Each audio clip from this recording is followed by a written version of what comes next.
नमस्कार। मैं ज्योतिष शास्त्री रमेश चौबे उपस्थित हूं आपके समक्ष ज्योतिष के कुछ महत्वपूर्ण सूत्रों को लेकर के। यदि फलादेश करते वक्त आपने इन सूत्रों को अपने दिमाग में रखा, अपने मस्तिष्क में रखा, तो समझिए कि सटीक फलादेश आप कर पाएंगे। या ऐसे भी आप अपने कुंडली को खोलिए और देखिए इन सूत्रों को अपने कुंडली में क्या है। तो ये सूत्र बहुत ही महत्वपूर्ण है। एग्जाम्पल कुंडली भी लिया हूं, उसके माध्यम से भी समझाऊंगा। और ये सूत्र यदि आपने याद रखा, आप लगभग फलादेश के निकट पहुंच जाएंगे। तो ये फलादेश के नजदीक पहुंचने वाले ये सूत्र हैं कौन से, जरा वो समझिए। क्योंकि ज्योतिष में सूत्रों का बहुत महत्व है, बहुत महत्व है ज्योतिष में सूत्रों का।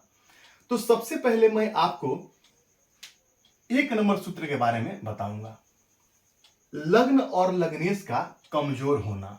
माने ये सूत्र आपके एक कुंडली कितनी कमजोर है या कितनी अच्छी है, उसको हम ऐसे देख सकते हैं कि क्या है कुंडली के कमजोर होने का कारण। विषय वही है कि कुंडली को कमजोर बनाने वाले सूत्र, हमारा मुख्य विषय यही है कि कौन से ऐसे सूत्र कुंडली में हो तो वो कुंडली कमजोर हो जाएगी। तो पहला सूत्र क्या है कि लग्न और लग्नेश का कमजोर होना। अब लग्न और लग्नेश कमजोर होंगे कैसे, जरा वो समझिए। मान लीजिए कि ये मेष लग्न है, तो लग्न यानी कि लग्न का जो डिग्री होता है, देखिएगा सबसे पहले ल लिख के और डिग्री होता है। तो लग्न का डिग्री जो है वो 0 से 6 हो या उधर 25 से 30 हो, तो समझिए लग्न कमजोर है। और लग्नेश मंगल भी यदि डिग्री वाइज बहुत कमजोर है, 0 से लेकर 6 डिग्री तक और 25 से लेकर 30 डिग्री तक, तो समझिए कि मंगल भी कमजोर है। तो लग्न और लग्नेश का कमजोर होना ये कुंडली को कमजोर बनाता है। लग्न में किसी पाप ग्रह का बैठ जाना, जैसे लग्न में यहां मान लीजिए कि शनि बैठ गए इस कुंडली में, तो कमजोर हो गया। तो लग्न में कमजोर ग्रह का बैठ जाना, लग्नपति का कमजोर हो जाना, ये सारी चीजें जो है वो लग्न को कमजोर बना देगी। अगला सूत्र, भाव भावेश भाव कारक का कमजोर होना। किसी भी प्रत्येक भाव का एक कारक ग्रह होता है, जैसे कि यही समझिए, जैसे कि प्रथम भाव के कारक होते हैं सूर्य, प्रथम भाव के कारक होते हैं सूर्य। अब प्रथम भाव के कारक सूर्य भी कमजोर हो, लग्न भी, जैसे कि लग्न के स्वामी मंगल वो भी कमजोर हो और लग्नेश भी कमजोर हो, और लग्न में यहां जैसे नीच के शनि बैठे हुए हैं वो भी, यानी लग्न भी कमजोर हो गया। माने भाव भावेश और भाव का कारक, तो भाव कमजोर हो गया, शनि यहां नीच के बैठ गए, और भावपति मंगल भी यदि कमजोर हो जाए, जैसे नीच राशि में बैठ जाए, पाप करते रहे, दोषी इत्यादि आगे सब है, पूरे सारे जितने भी सूत्र हैं आगे में और बताया हूं। तो मंगल भी कमजोर हो जाए और भाव भी कमजोर हो गया और भाव का कारक सूर्य भी जाके कमजोर हो जाए, इसका मतलब कि वो प्रथम भाव बिल्कुल खराब हो गया। तो उसी प्रकार से इस कुंडली में जितने 12 भाव हैं, उसमें कोई भी भाव, जैसे कि मान लीजिए कुंडली के पंचम भाव में के पंचों भाव के कारक होते हैं देवगुरु बृहस्पति, और पंचम भाव के स्वामी होते हैं कौन, सूर्य। तो पंचम भाव के स्वामी सूर्य भी खराब हो जाए, पंचम भाव का कारक बृहस्पति भी खराब हो जाए, और पंचम भाव मंगल और राहु की अंगारक दोष तो बना हुआ है, तो पंचम भाव भी खराब हो गया। इसका मतलब पंचम भाव से संबंधित जो फल है वो खराब मिलेंगे जातक को। आगे बढ़ते हैं, ग्रह का नीच राशि में नीच राशिगत होना। कोई भी ग्रह यदि नीच राशिगत हो तो ग्रह होता कैसा है, उदासीन होता है, यानी वो अच्छा महसूस नहीं कर रहा है। मान लीजिए आपको किसी ऐसे घर में रख दिया गया जो आपको पसंद नहीं है, तो वहां पे आप अच्छा फील नहीं करेंगे।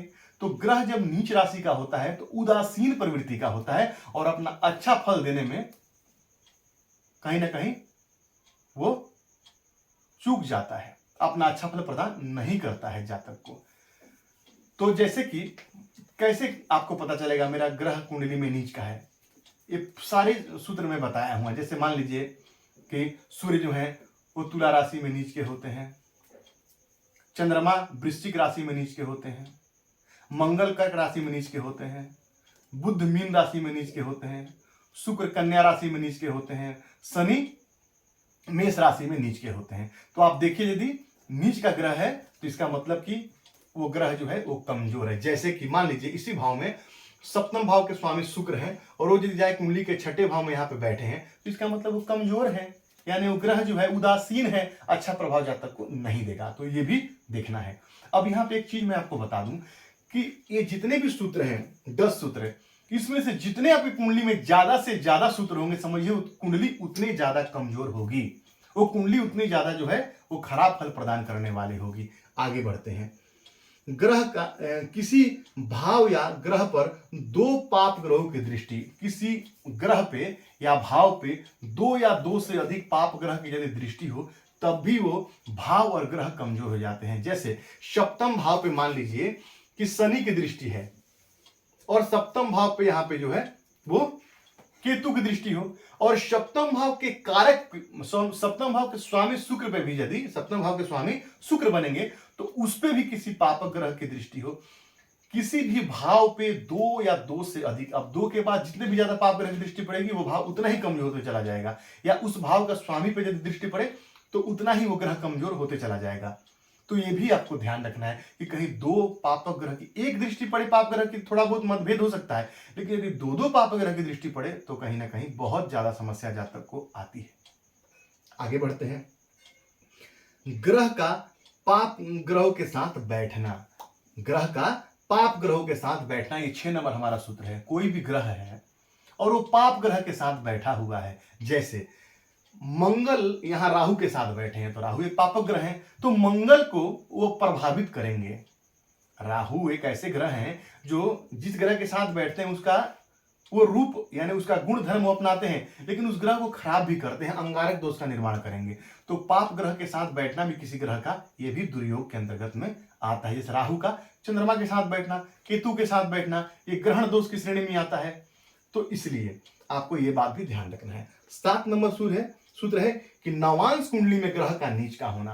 अब ये बड़ा महत्वपूर्ण है। मान लीजिए कोई ग्रह आपने देखा कि आपकी कुंडली में, जैसे कि आपने देखा कि आपका शुक्र ही है और शुक्र आपकी कुंडली में जाके 12 नंबर के राशि में बैठा है, उच्च का बैठा है, लेकिन नवांश कुंडली में वही शुक्र जाकर के और आपके कन्या राशि में बैठा हो तो वो शुक्र आपको अच्छा फल प्रदान नहीं करेगा। मैंने कई बार बताया है कि उस लड़की के 3 बार उसका शादी हुआ लड़की का, और तीनों बार उसका शादी टूट गया, क्योंकि लग्न कुंडली में शुक्र उच्च के बैठे थे, नवांश कुंडली में नीच के बैठे थे और बहुत पीड़ित होकर बैठे थे।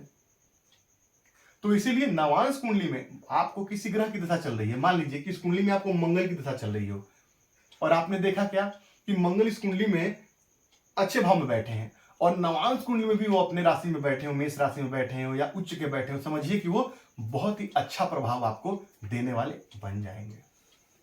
अगला सूत्र, कुंडली में ग्रह का अस्त होना। अब अस्त हो जाना यानी कि प्रभावहीन हो जाना वो ग्रह, तो यदि ग्रह सूर्य के साथ यदि अस्त हो गए हैं तब भी उस ग्रह का प्रभाव जो है वो खराब मिलता है। लेकिन मेरे अनुभव में जो आया हूं मैं आपको बताता हूं, मंगल और बुध एक ऐसे ग्रह हैं, जैसे बुध 12 डिग्री से ऊपर और मंगल भी अस्त होने के बाद भी जातक को अच्छा प्रभाव देते हैं। जातक उसका श्रेष्ठ प्रभाव लेता है, थोड़ी बहुत समस्या देते हैं लेकिन फिर भी ठीक ठाक प्रभाव जातक को मिलता है। तो अस्त ग्रह यदि है तब भी कहीं ना कहीं प्रभावहीन हो जाता है। जैसे कि किसी भाव के स्वामी, जैसे कि यहाँ पे बृहस्पति, यहाँ पे मान लीजिए कि बृहस्पति पंचम भाव के स्वामी हो, या मान लीजिए यहाँ बृहस्पति 9 भाव के स्वामी है और जाकर के सूर्य के साथ अस्त हो गए, तो क्या होगा, तो भाग्य में कहीं ना कहीं अड़चने जातक को आएगी। तो ग्रह का अस्त होना भी कुंडली को कमजोर बनाता है। अगला पॉइंट, उच्च के ग्रह का वक्री होना, बड़ा इंपॉर्टेंट पॉइंट है। कोई ग्रह आपने देखा कि उच्च का बैठा है तो आपने समझा कि ये तो अच्छा फल प्रदान करेगा, और पता चला कि वो उच्च का होकर वक्री हो गया है। तो जो ग्रह उच्च का होकर के वक्री हो गया तो समझिए उसके प्रभाव में कमी आ जाती है। वो ग्रह जो है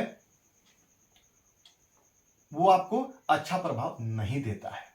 इसीलिए ग्रह यदि आपकी कुंडली में उच्च का बैठा है तो देखिए कि वक्री है कि नहीं है। वक्री नहीं है तब तो बहुत बढ़िया, और वक्री है तो ठीक नहीं है। लेकिन वही यदि कोई ग्रह, जैसे मान लीजिए शनि यहाँ पे लग्न में बैठे हों और वक्री होकर बैठे हों, तो नीच राशि में वक्री होकर बैठेंगे तो अच्छा प्रभाव देंगे, उच्च का प्रभाव देंगे, तो थोड़ा बहुत उनका रिजल्ट यहाँ पे अच्छा ले सकते हैं। केमद्रुम दोष का होना, ज्योतिष शास्त्र का सबसे खराब दुर्योग केमद्रुम दोष को बताया जाता है। ये कैसे बनता है? जब चंद्रमा के, जैसे किसी कुंडली में देखिए चंद्रमा के दोनों तरफ यदि कोई ग्रह नहीं हो, यदि सूर्य हो, राहु केतु हो, तो हम उसको नहीं मानते हैं, तो केमद्रुम दोष का निर्माण होता है। तो केमद्रुम दोष में होता क्या है? जातक का मन अस्थिर होता है। कहते हैं कि राजा के बेटे के कुंडली में यदि हो तो उसको भी दर बदर की ठोकरें खाने के लिए मजबूर होना पड़ता है। तो आखिर में ऐसा होता क्यों है? तो आप जानते हैं कि चंद्रमा मनुष्य जाता, चंद्रमा मन का स्वामी है। तो जातक अपने गलत डिसीजन की वजह से, अपने गलत निर्णयों की वजह से जो है वो अपना सब कुछ बर्बाद करने वाला होता है। इसीलिए कहा गया है कि राजा के बेटे की कुंडली में भी हो तो वो भी दर बदर की ठोकरें खाता है। डिसीजन ऐसा लेगा, ऐसा कुछ फैसला कर जाएगा जो बिल्कुल उल्टा होगा। जैसे आपने सुना होगा कि एक बार एक बादशाह ने तांबे के पैसे चलाए थे तो लोगों ने घर में बनाना शुरू कर दिया। तो ये बहुत मायने रखता है डिसीजन मेकिंग में। तो ये चंद्रमा केमद्रुम दोष में है तो आपको उसको ठीक करना चाहिए। अब इतने सारे सूत्र आपको याद रखना पड़ेगा, तब जाकर के आप फलादेश सही कर पाएंगे। इसको उतार लीजिएगा, बड़े इंपॉर्टेंट सूत्र हैं ये। अब इस कुंडली में देखिए, ये जो जातक है ये मेष लग्न का है और लग्नपति इसके कुंडली में पंचम भाव में आके बैठे हैं, राहु से पीड़ित होकर बैठे, यानी कि लग्न इसका जो है लग्नपति कमजोर हो गया। लग्न में यहाँ पे शनिदेव बैठे हैं, यानी कि लग्न कमजोर हो गया। और लग्न के कारक जो सूर्य है कुंडली के छठे भाव में आके बैठे हैं। हालांकि छठे भाव में सूर्य को कारक ही माना जाता है, यहाँ पे अच्छा फल प्रदान करते हैं, लेकिन फिर भी छठे भाव में तो बैठे हैं पंचमपति होके। तो पहली बात तो इसकी शिक्षा अच्छी नहीं हुई। क्यों? क्योंकि इसकी शिक्षा के कारक जो देवगुरु बृहस्पति हैं, अब मैं शिक्षा की बात करूंगा। अब शिक्षा नहीं है जातक के पास तो बहुत समाज में उन्नति भी नहीं होगी, क्योंकि लग्न भी पीड़ित, लग्नेश भी पीड़ित और लग्न इसका वो भी बहुत कमजोर है डिग्री वाइज। तो यहाँ पे इस पंचम भाव के मालिक बनते हैं सूर्य, वो कुंडली के छठे में बैठ गए हैं। पंचम भाव जो है वो अंगारक दोष में है और शिक्षा के कारक देवगुरु बृहस्पति केतु के साथ बैठे हैं और राहु की दृष्टि से दृष्ट है। तो जातक की शिक्षा भी अच्छी नहीं हुई और समाज में मान सम्मान में भी कमी हो गई। तो ये इतने दोष। अच्छा, सप्तम भाव का स्वामी कुंडली के छठे भाव में आके नीच का बैठा है अस्त के, तो दाम्पत्य जीवन में भी समस्या रहेगी, क्योंकि दाम्पत्य भाव पे शनि की दृष्टि है और साथ साथ केतु की दृष्टि है। और दाम्पत्य के भाव के स्वामी अब किसी पुरुष की कुंडली में, पुरुष का कुंडली है, तो सप्तम भाव के कारक भी शुक्र होते हैं, सप्तम भाव के स्वामी भी शुक्र होते हैं। तो सप्तम भाव का स्वामी और शुक्र दोनों ही एक ही ग्रह है, तो वो खराब हो गए, तो दाम्पत्य सुख में भी कमी आएगी। चंद्रमा केमद्रुम दोष में जातक का मन अस्थिर रहता है। ये जातक 2 बार विदेश गया और 3-3, 4-4, 5-5, 6-6 महीने में वापस आ गया और आगे नहीं बढ़ पाया। मन अस्थिर है ना, तो मन को यहाँ पे बैलेंस करने की बहुत आवश्यकता पड़ती है। अब आप कहेंगे कि दसम भाव पे तो शनि की दृष्टि है, तो कर्म क्षेत्र, तो कर्म क्षेत्र अच्छा कब होगा? तो जब जातक का मन वहां लगेगा। जब आपका मन ही नहीं किसी काम में लगेगा तो आप कहां से आगे बढ़ेंगे? सारे नेगेटिव पॉइंट हैं। इस वजह से ये जातक की कुंडली में कई सारे नेगेटिव पॉइंट, जैसे गुरु केतु का चांडाल दोष, मंगल राहु का अंगारक दोष, बुध का शुक्र का अस्त हो जाना, चंद्रमा का केमद्रुम, लग्न में जाके शनि का नीच का बैठना, ये सारे जो दोष हैं ये जातक की कुंडली को कमजोर बनाने का काम करते हैं। अब मैंने आपको बोला कि इन 10 सूत्रों में से जितना ज्यादा से ज्यादा सूत्र आपके कुंडली पे लागू होगा उतने ही आपकी कुंडली जो है क्या होगी? कमजोर हो जाएगी और आप जिंदगी में श्रेष्ठ प्रभाव उसका नहीं ले पाएंगे। आगे एक और कुंडली देखिए। अब इस जातक की उम्र लगभग 36 वर्ष हो गया है और इसका शादी नहीं हो रहा है। अब ऐसा क्यों हो रहा है जरा समझिए। तो सप्तम भाव पे सीधे चले आइए, तो शुक्र और गुरु की होती है। और मैंने आपको बोला है क्योंकि शुक्र दैत्य गुरु और गुरुदेव देवगुरु हैं, तो दोनों एक साथ बैठे हैं। अब आप जानते हैं कि दो जब जहां पे ज्ञानी व्यक्ति बैठ जाएं वहां वाद विवाद होना तो स्वाभाविक सी बात है। तो यहाँ शुक्र और गुरु बैठ करके और इसके विवाह में बाधा उत्पन्न कर रहे हैं। और सप्तम भाव के स्वामी जो है कौन है? सूर्य। वो कुंडली के भाग्य भाव में बैठे हैं। कितने डिग्री पे? 4 डिग्री पे।